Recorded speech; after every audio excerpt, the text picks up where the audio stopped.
Bonjour et bienvenue.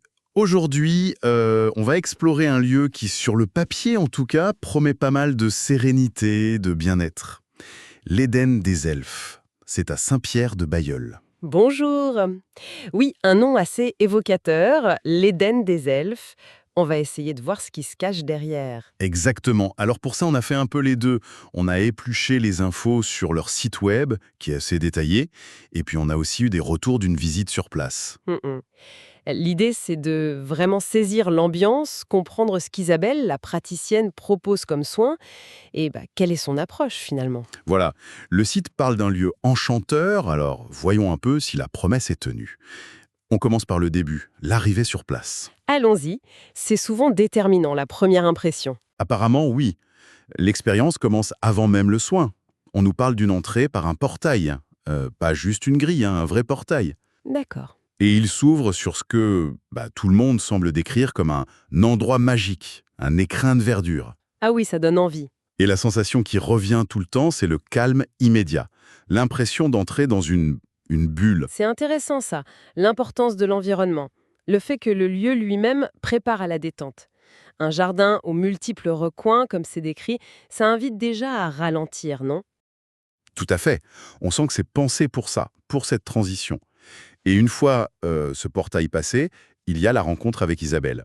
Alors, elle, qu'est-ce qui ressort? Eh bien, là aussi, c'est assez unanime. Que ce soit les avis en ligne ou les retours directs, les mots sont bienveillante, douce, accueillante, souriante.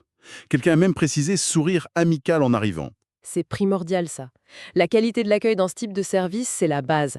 Si on se sent bien accueilli, on est déjà plus ouvert, plus détendu. Et à l'écoute aussi, ça revient beaucoup. Et un point important, elle prend le temps d'expliquer comment les soins vont se passer. Oui, ça c'est essentiel. Savoir à quoi s'attendre, ça rassure énormément. Ça aide vraiment à lâcher prise après, pendant le soin lui-même. Cette confiance, elle se construit dès les premiers instants. Et il y avait une note aussi sur sa capacité à s'adapter, par exemple pour une personne avec un handicap physique. Ça renforce cette image de bienveillance attentive. Tout à fait. Ça montre que l'approche est vraiment centrée sur la personne, pas juste sur l'application d'une technique. C'est cette alchimie en fait. Le lieu qui apaise et l'accueil humain, chaleureux et pro. Bon, alors, venons-en aux soins, justement. La palette est assez large, d'après ce qu'on a vu. Il y a d'abord le massage Hama assis, Ah oui, le hama, classique mais efficace. présenté comme une détente express, idéal pour une pause, quoi. Les retours sont très positifs, hein, moment au top, ce genre de choses. Ben oui, c'est l'avantage du hama. C'est court, ça se fait habiller sur une chaise spéciale et ça cible direct les zones de tension. Dos, épaules, nuque. C'est parfait pour découvrir le massage ou pour une pause rapide au milieu d'une journée chargée. Ensuite, il y a une offre assez développée de soins énergétiques. L'objectif, c'est marqué sur le site, c'est de réharmoniser corps et esprit. Une approche plus holistique donc. Oui, rétablir l'équilibre énergétique. Les gens qui ont essayé parlent d'apaisement, de bien-être, de sérénité retrouvée. Quelqu'un a même parlé de réconfort durable.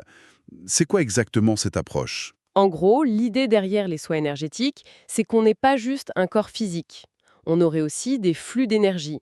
Et des blocages dans ces flux pourraient causer des problèmes, physiques ou mentaux. D'accord. Donc, le soin vise à identifier et libérer ces blocages pour que l'énergie circule mieux.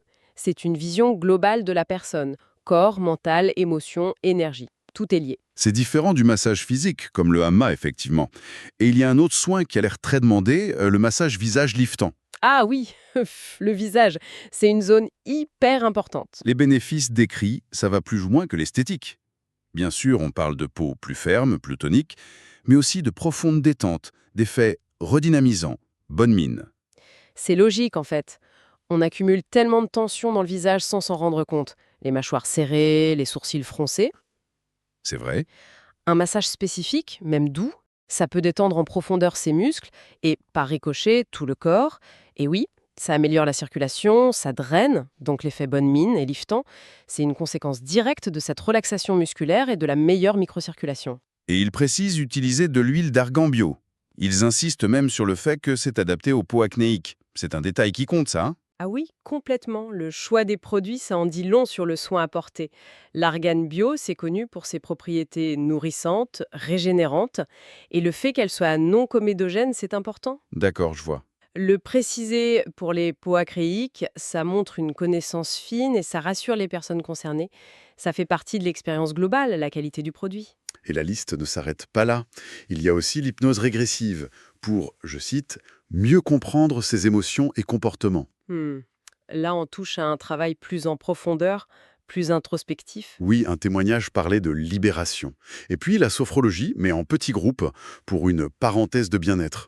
L'hypnose régressive, ça vise à explorer le passé pour comprendre des blocages présents.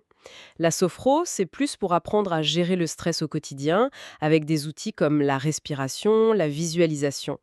Le petit groupe, ça peut être sympa pour la dynamique. Et la dernière nouveauté, vue sur le blog.ne, le massage Sarawak Do. Attention, on prononce bien Do. Sarawak Do, intrigant comme nom. Un massage du dos avec de l'huile de lotus rose. Apparemment, c'est une nouvelle compétence qu'Isabelle a acquise récemment. C'est bien qu'elle continue à se former, ça montre une vraie passion. L'huile de lotus rose, ça ajoute une dimension sensorielle un peu précieuse peut-être. Ça donne envie de découvrir. C'est vrai que cette diversité est assez frappante. On va du rapide ama au travail énergétique, en passant par le visage, l'hypnose, la sophro. C'est quoi l'intérêt d'une offre aussi large? Je pense que ça montre une volonté de répondre à plein de besoins différents. Tout le monde ne cherche pas la même chose. Certains veulent juste décompresser physiquement, vite fait. Le ama, oui. D'autres sont dans une démarche plus profonde, peut-être pour gérer un mal-être. Là, les soins énergétiques ou l'hypnose sont plus indiqués. Le visage, c'est le mix détente et soins. La sophro, c'est pour des outils pratiques. Donc ça permet de personnaliser l'accompagnement en fait. Exactement. De choisir ou même de combiner les approches selon ce que la personne vit à ce moment-là. C'est une vision très intégrative du bien-être. Et au-delà des techniques elles-mêmes, ce qui frappe vraiment, c'est la cohérence des retours. Que ce soit sur le site, les avis Google ou notre visite, c'est toujours les mêmes mots qui reviennent. Ah oui. Lesquels par exemple? Détente, bien-être, apaisement, sérénité, lâcher prise. Très souvent aussi, cocon, moment pour soi, doux, chaleureux. Mhm. D'ailleurs, la note Google est de 5.0 sur 5, avec 19 avis quand on a regardé. C'est parfait, quoi. C'est excellent, oui. Cette constance dans le vocabulaire utilisé par les clients, c'est très fort. Ça veut dire que l'intention de départ, créer cet Éden, ce cocon, elle est vraiment perçue, vécue. C'est ça. C'est pas juste le lieu, ou juste la praticienne, ou juste le soin. C'est vraiment la combinaison des trois, l'alchimie, qui crée cette expérience enchanteuse dont parle le site. Et les avis soulignent bien cet équilibre entre le professionnalisme et la chaleur humaine. On lit des choses comme gestes précis et rassurants, conseils bienveillants et très professionnels. Oui, et c'est ça la clé. La douceur sans la compétence, ça peut être insuffisant. La compétence sans la chaleur, ça peut être froid, distant. Là, il semble y avoir les deux. Ce qui explique sans doute la confiance et le lâcher-prise dont on parlait. Tout à fait. Savoir qu'on est entre de bonnes mains, à la fois expertes et humaines, ça change tout. Et le 5.0 sur Google, même sur 19 avis, ça confirme qu'il n'y a pas eu de fausses notes jusqu'ici, du moins publiquement. Un dernier petit détail qu'on a noté, après chaque soin, il y a une proposition de boisson chaude, un petit temps d'échange. C'est vu comme une prolongation du moment pour soi. Ah mais c'est une super idée ça. Ça montre vraiment une prise en charge globale. Le soin ne s'arrête pas net. Donc voilà, Ce petit sas de décompression, revenir tranquillement, échanger un peu si on en a envie, ça permet d'intégrer les bienfaits, de ne pas être replongé trop brutalement dans l'agitation extérieure. C'est la touche finale qui montre une attention complète. donc si on devait résumer cette exploration de l'Éden des elfes, on dirait quoi? Que c'est bien plus qu'un simple endroit où recevoir un massage? Oui, clairement. C'est une expérience complète, pensée de A à Z.